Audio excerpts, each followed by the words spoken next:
what are you looking forward to most about the future of D&D? Looking forward towards 5.5. Looking forward to any other supplements that may arise in the meantime on the DM's Guild, Drive-Thru RPG, or other mediums wherever you get your third-party adventures.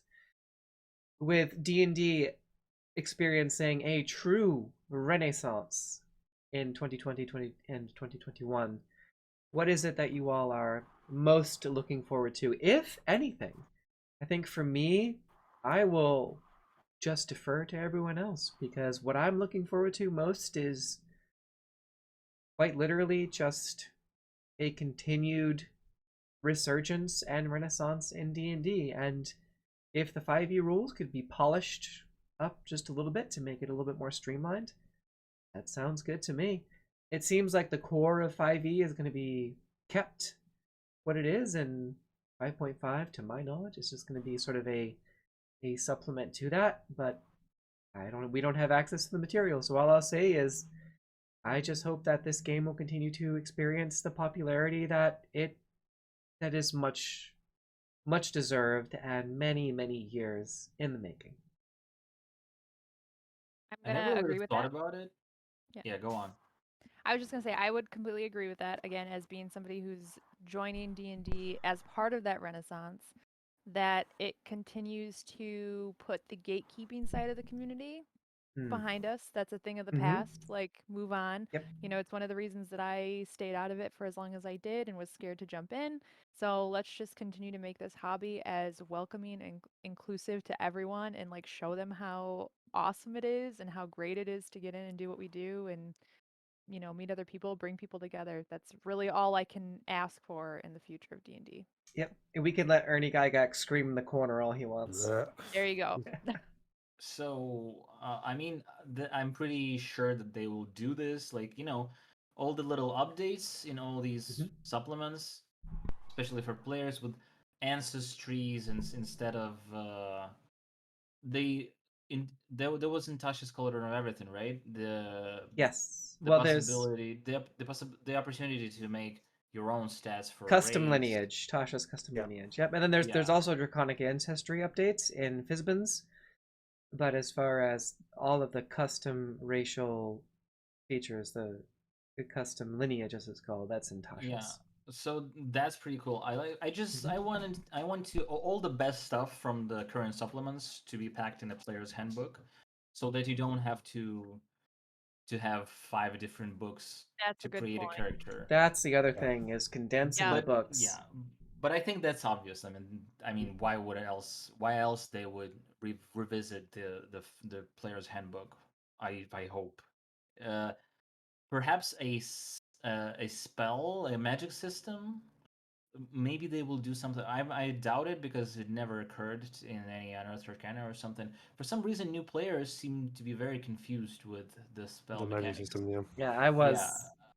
Yeah. And I don't know. I kind of got it, but you know, there are a lot of little things about it that I think people still like, rituals and material components, which I don't understand. Why even include material components in game if you can use an arcane I'm sorry. So people like Liam O'Brien can do more theater.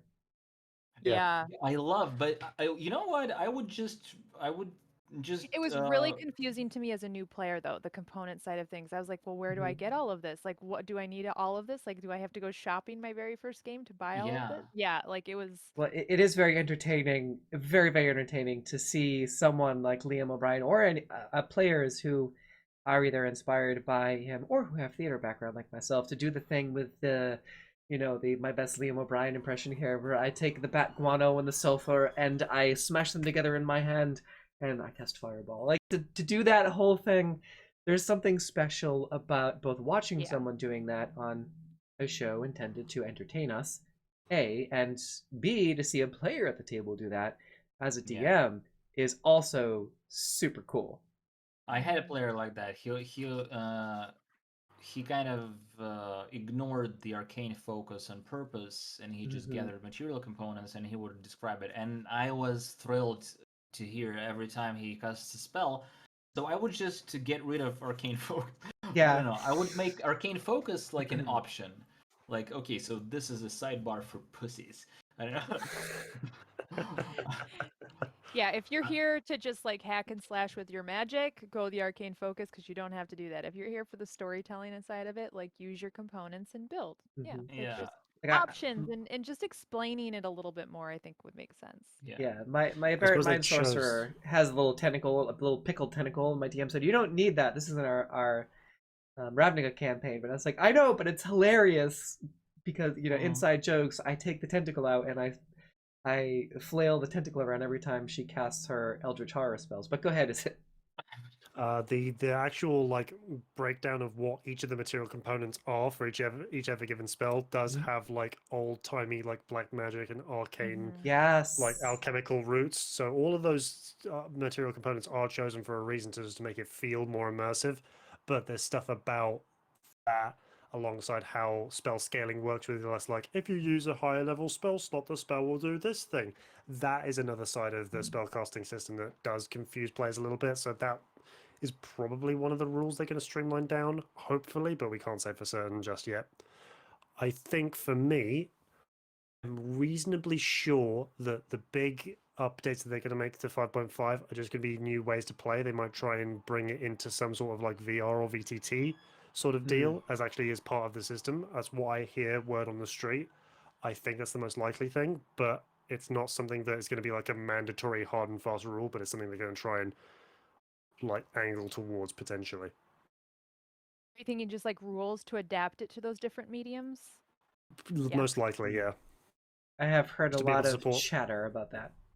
it's just a ways to support like other like more digitized ways to play and just like make it a Yeah. little bit more like streamlined because I feel like it might be like they were vindicated by the world closing for the past year and Mm-hmm. for the past 2 years, like 2 years now almost. They've felt the need to somewhat digitize things and 21st centuryize things, and it's not the nicest way to have to do it because by and large the fifth edition rules are still pretty good. As someone who's played multiple systems, I can tell you that fifth edition's so much better compared to some of the other editions I've played.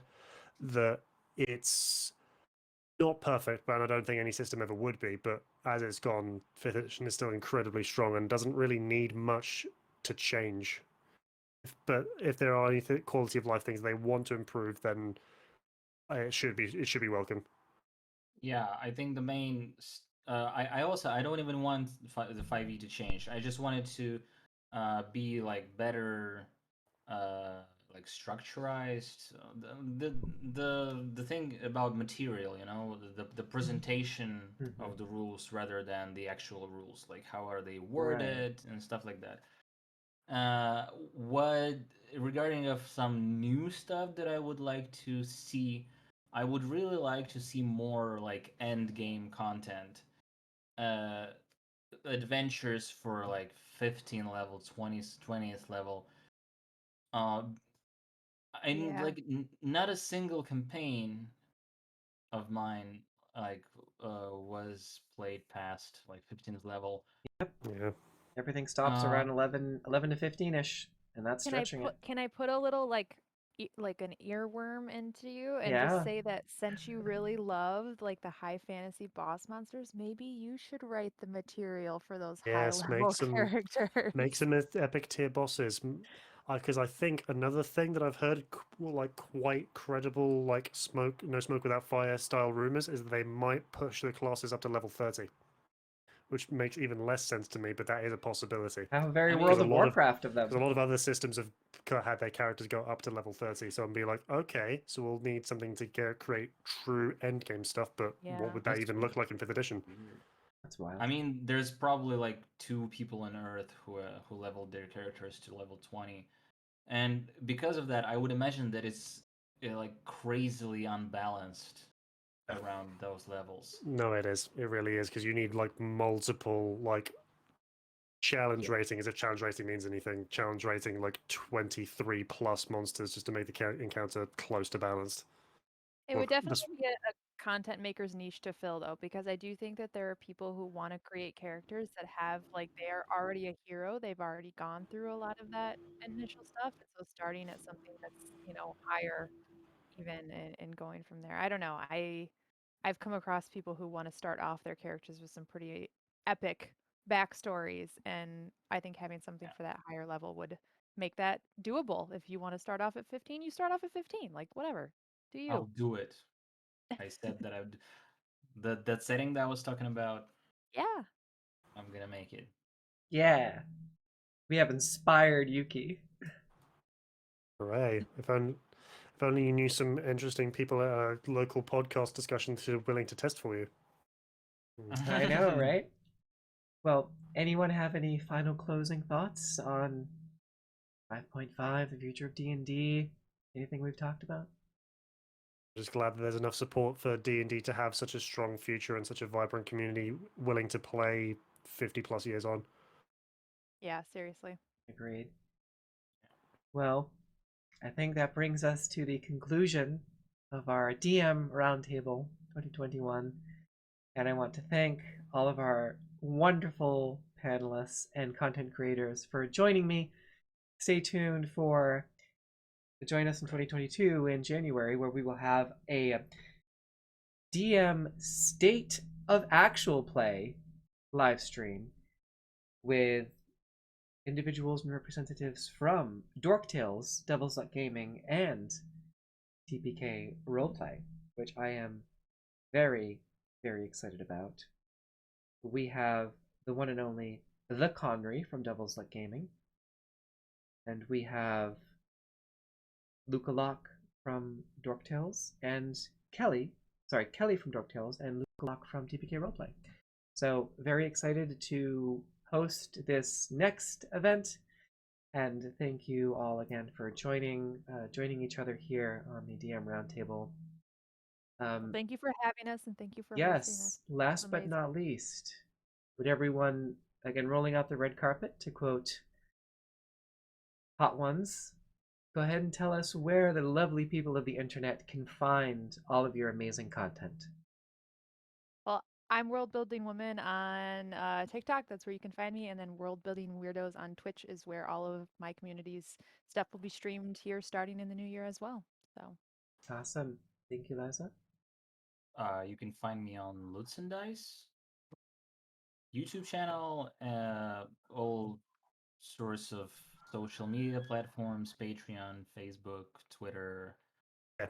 And as for little old me, you can find me by following me on Twitter at Izzet Tinkerer and follow me on twitch.tv/Izzet Tinkerer for my card gaming Let's Plays, streaming Legends of Runeterra and Magic the Gathering Arena most days, coming off of a hiatus, so it'll be good to be back there. But for written material, look to the Apotheosis Studios blog, where I bring multiple monsters, magic items, and general nerd news, but mostly stuff to level up your TTRPG experience.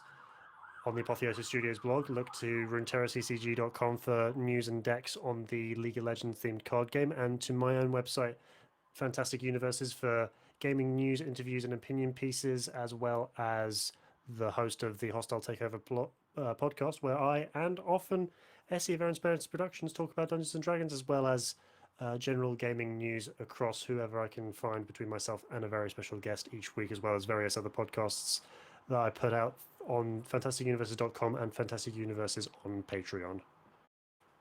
All right, AdamRay the Izzet Tinkerer from Fantastic Universes and the Hostile Atmosphere. Thank you so much. Yuki Folkard from Lutes Dice, the fabulous YouTube channel and Discord community server as well, and Liza the Worldbuilding Woman, also with Worldbuilding Weirdos, the community and the Twitch channel, and on TikTok as well.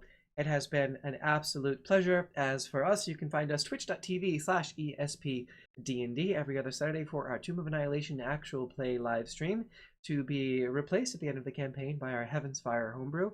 And of course on YouTube for the VODs at youtube.com/C for creator/ESP Eryn Spencer Productions, or just by searching ESP or Eryn Spencer Productions in YouTube in the doobly-doo. You can find us there, and also wherever fine podcasts are available.